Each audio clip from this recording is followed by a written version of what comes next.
lecturer Dr. Aiman and our fellow classmates. Let us move on to the first part of situation analysis, which is general environment of Starbucks. This can be categorized at 6 parts, which the first part is political factors. According to the case studies, Starbucks is required to abide the laws and regulation of the countries in which it purchases its raw materials. Next, academic factor. In this case study, it shows that the variable of Starbucks that could affect Starbucks include local exchange rates, the state of the local economy in various markets, and the level of taxes. Besides, legal factor is where Starbucks need to be aware of which any policies or regulations that health authorities may introduce pertaining to the production and consumption of caffeine in order to comply with legal requirements. Moreover, social cultural factors are where Starbucks might have to make quality sacrifices in order to offer less expensive product as it increases its customer base, attracting middle class and lower class consumers. While environment factors are Starbucks out to be worried about other environmental disasters in countries that produce coffee, global warming, and other environmental issues on a global basis. Last but not least, technological factor, as Starbucks has provided free Wi-Fi to the customers, which will provide the password of Wi-Fi on the receipt payment that has made by the customer. We move to the next part of situation analysis, which is the industry analysis of Starbucks. Basically, industry analysis, we are referring to these bottom 5 forces, which include bargaining power of suppliers, where Starbucks could simply choose to work with a different supplier if one made an offer that company choose not to accept to compete with their competitors. Next, bargaining power of buyers, as customers will continue to patronize Starbucks despite the fact that their prices are higher than those of a neighborhood coffee store. Moreover, threat of substitute products, where Starbucks is heavily impacted by the threat of substitute because coffee is a widely available and easily obtained product. The fourth of BFF is threat of new entrant, as Starbucks is one of the largest companies in the industry and the market is so large, so new competitors don't really pose a threat to the company. Last but not least, industry rivalry, Starbucks must contend with several significant competitors in the coffee market as it can readily enter the coffee market. That's all from me. I will pass to the next presenter to continue the presentation. Thank you to the previous presenter. Now I will proceed about internal factor evaluation matrix, that is also known as IFE. Internal factor evaluation IFE is used to evaluate Starbucks' internal environment, including strengths and weaknesses. First, we will measure weight based on the sequence and levels of importance of particular elements in Starbucks' strengths and weaknesses. According to the table, we will look at the strength first. There are 4 strengths that have been identified, which are high quality good, high ethical standards, high availability, and variety of products. The highest weighted score fall under element high quality product, high availability, and variety of products, which is 3 of these elements record the highest score, which is 0.6, and the lowest weighted score fall under high ethical standards, which is 0.3. Next, for the weaknesses, the same method applied in measuring the weight.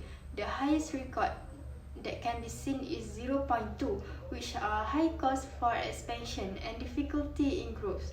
Meanwhile, for the lowest weighted score for weaknesses are 0.1 that fall under elements high product prices and limited presence in emerging markets.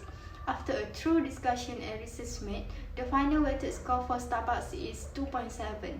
This indicates that Starbucks is strong against its competitors, as the final score is above the average score.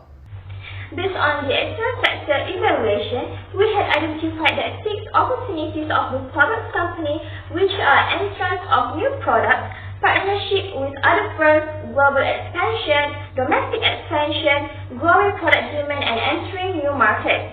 As mentioned by AZREENA just now, to get the weighted score, the weight will be multiplied with rating, and we can see here that the highest score for external factor is 0.6, which is the domestic expansion.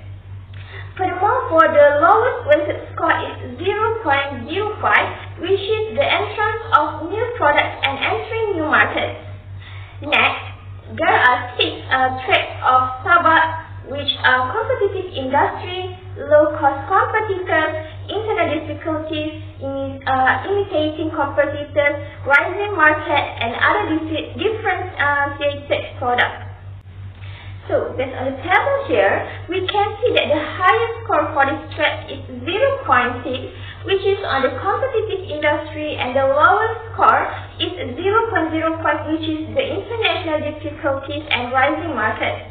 All of all, about 2.8 of their total weighted score of ESE, it shows that Starbucks has reached the minimum requirements of rates.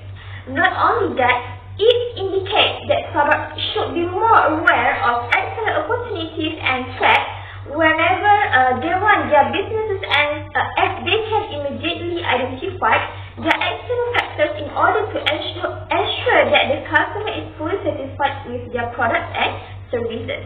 The higher rate of rated score, the better performance of the company will get. Next, SWOT matrices. SWOT analysis is used to identify the relevant internal, which are the strengths and weaknesses, and external key factors, which are the opportunities and threats to achieving an objective. In the SWOT analysis process, the input stage where internal and external factors are assessed, and the comparison stage where strategies are developed using a SWOT matrix. The first one, SO, stands for strategies that use strengths to exploit opportunities. Secondly, WO stands for strategies that overcome weaknesses by pursuing opportunities. Next, ST stands for strategies that use strengths to avoid threats. And last but not least, we have WT that stands for strategies that minimize weaknesses and avoid threats. Thank you for the previous presenter. I'm going to discuss about the IFE analysis as illustrate on the internal analysis calculation before. The purpose of IFE to determine the strength and weaknesses in every industry. As required, we are going to only discuss on the three highest rate. For the first highest rate in opportunities, as shown on the slide, the first strengths of Starbucks are high quality good, where Starbucks has established itself as a symbol of quality in the coffee industry, sourcing ethically grown beans, utilizing expert roasting techniques, and employing skilled baristas. Next, high availability is the second strength of Starbucks. This means Starbucks prides itself on providing a consistent and reliable customer experience across its vast global network. Lastly, variety of product, where Starbucks offer a diverse range of products going beyond its core coffee offerings. It has expanded its menu to cater to various customer preferences and provide a broader experience for its patrons. Followed by for the top three highest rate of weakness, which are the high product price. Starbucks sets high rates for its coffee in order to uphold its brand image of exclusivity and status, which is placed a strong emphasis on sourcing high quality Arabica coffee beans. Besides, the high cost expansion is where the high cost associated with Starbucks expansion is a result of various factors, reflecting the challenge and investments involved in growing a global retail brands. Last, the limited presence in emerging markets. Starbucks' limited presence could make it more difficult for the company to adjust to regional tastes and cultural practices, which could result in a disconnect between the brand and what customers expect from it. This lack of local knowledge may lead to unproductive product offerings and marketing plans. Move on to the EFA analysis. It is to determine the opportunities and threats in any segments that will drive profitability, growth, and volatility. It can be categorized of 6 parts of each opportunity and threats. As required, we are going to only discuss on the top 3 highest rate. For the first highest rate in opportunities is entrance a new product, where it demonstrates how Starbucks different customer base offers the change to customize the new product to suit a range of preference and taste, ensure widespread appeal. Next, partnership with other firms, where it aims to support long-term growth and competitiveness by diversifying its product offerings and advance technologically. The least domestic expansion explains that Starbucks' move into unknown areas across the country allows it to tap into new customer demographics and capitalize on emerging trends. Next, for the top 3 highest rate of threats, where first highest rate is competitive industry, Starbucks face a number of challenges, including shifting consumer preference and technological advancement. Next, international difficulties, where Starbucks must implement strong risk management techniques and maintain a close awareness of the ever-changing global business landscape. Lastly, imitating competitors, where Starbucks face a variety of risks from deteriorating brand equity, stifling innovation, and possible facing legal action from imitation. Let us move on to the next part, which is competitor analysis. So basically, competitor analysis is a strategic business practice that involves evaluating and understanding the strengths and weaknesses of rival companies operating in the same industry. It helps companies to make informed decisions about pricing, product development, marketing strategies, and overall business planning. According to this case study, the competitor of Starbucks Corporation is the Coffee Bean & Tea and Tate Coffee. For these three companies has offered several brands of coffee, handcrafted beverage, merchandise, and food items. It shows that the competition has arisen as these three companies have their own ways in order to attract their customers.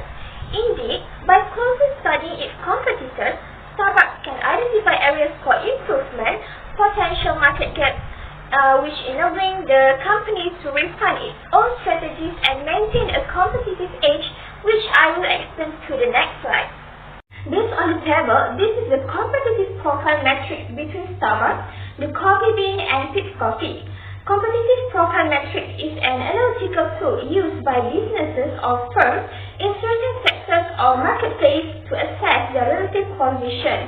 It explains the critical success factor, weighted score for Starbucks, and the score for their competitors. This matrix generally includes and covers criteria including market share, industry growth, product differentiation, pricing, and the competitor strength.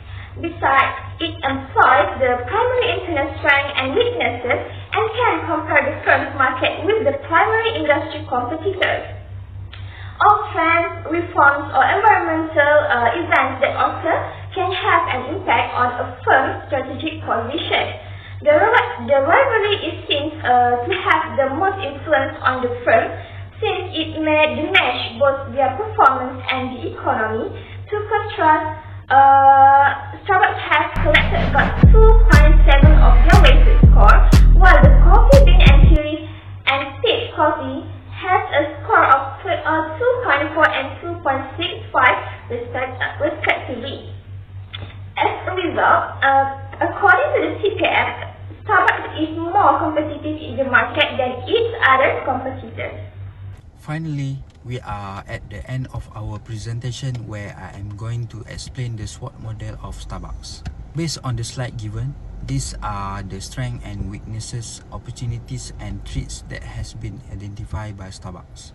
SWOT analysis is a useful tool for strategic planning that helps business match their strengths and weaknesses with the outside world to overcome obstacles and size change for long-term expansion.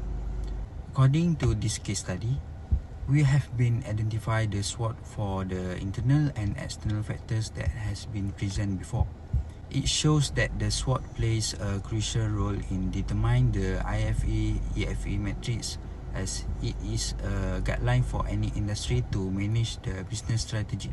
For instance, the highest rate of internal factor based on the IFE analysis, such strengths and weaknesses show that it can enhance their overall competitiveness and achieve long-term success. While on EFE, it shows that the highest rate indicators that the company enable a structured approach to understanding market trends, industry dynamics, and regulatory influence. In a nutshell, by identifying the SWOT, it may help to evaluate the IFE and EFE metrics to ensure that the company may achieve their goals and can help them to have a proper strategic management of the business itself. With that, we sincerely appreciate your attention and your time to watching our video. Thank you and have a good day